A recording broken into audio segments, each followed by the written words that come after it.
You're already looking at a species that won't exist in the future. Not extinct, just unrecognizable. Think about that.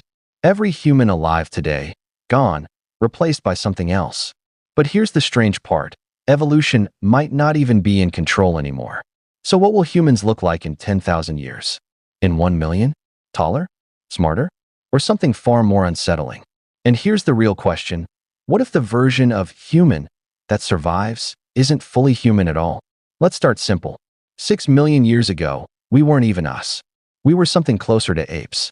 Fast forward, and now we build cities, launch satellites, and rewrite DNA. But evolution didn't stop. It just slowed down. Or did it? Because even in the last 12,000 years, a blink in evolutionary time, we've already changed. We got taller. We developed the ability to digest milk as adults. Small shifts, but real ones. So imagine stretching that timeline. Not thousands, hundreds of thousands, millions. What happens then? Here's where it gets weird. Evolution depends on survival. But survival isn't what it used to be. We don't fight predators anymore. We don't hunt for every meal. Technology protects us, shelters us, keeps us alive when we probably shouldn't be. So if survival isn't filtering us, what is? Because something still decides who passes on their genes. And that decision might completely rewrite what humans become.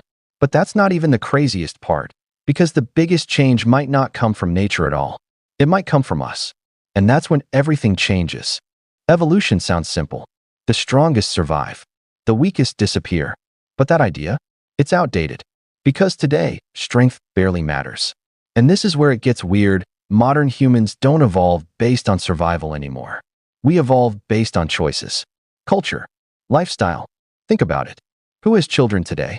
It's not always the fastest, smartest, or healthiest. It's whoever chooses to. So what happens if those choices shape the future more than biology?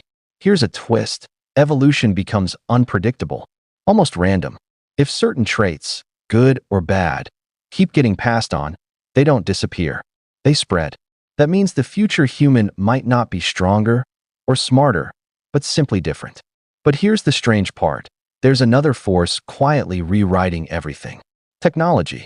We've already replaced parts of our bodies. Glasses fix vision.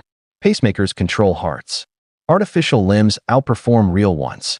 Now imagine this scaling up. Brain implants that boost memory. Eyes that see in infrared. Limbs stronger than steel.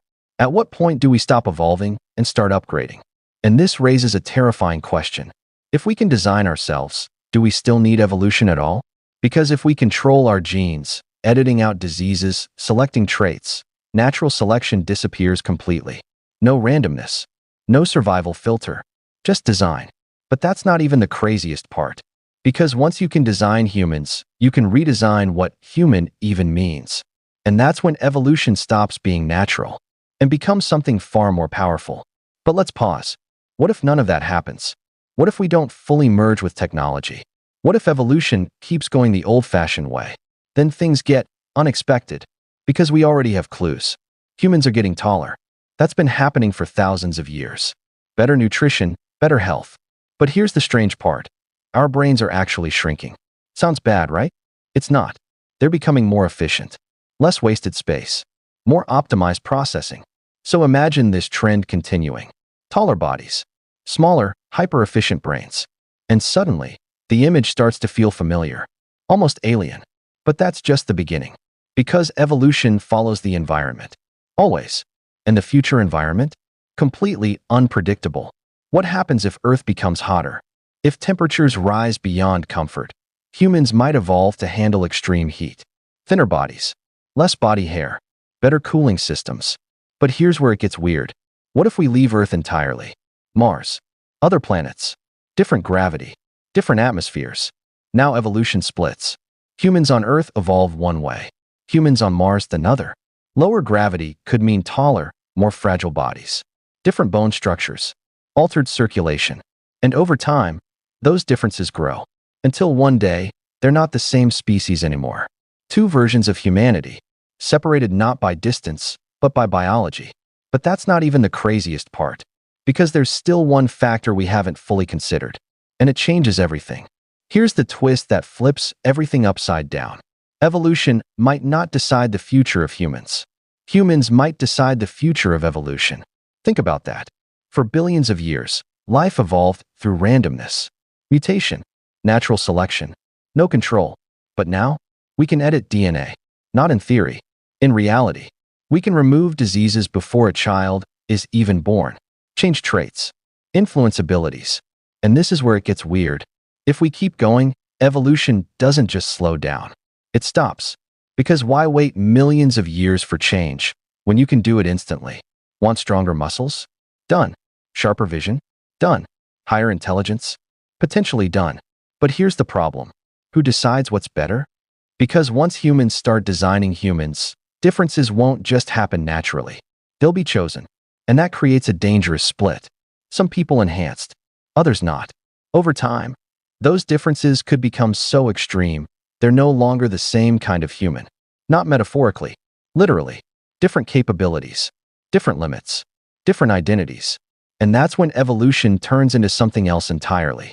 Not survival of the fittest, but survival of the designed. But that's not even the craziest part. Because once you can redesign humans, there's no reason to stay human at all.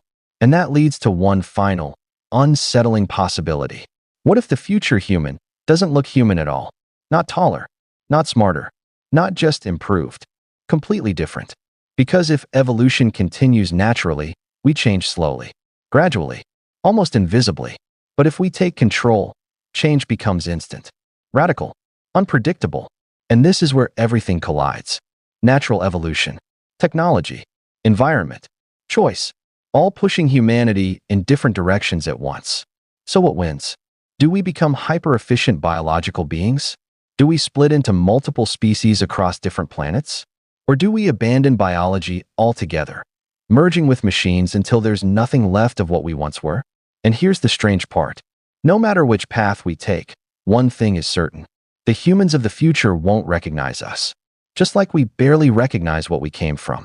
But there's one question that refuses to go away. If you met a human from 1 million years in the future, would you even know they were human? Or would you be looking at something that replaced us entirely? And that's the part no one can answer. Yet,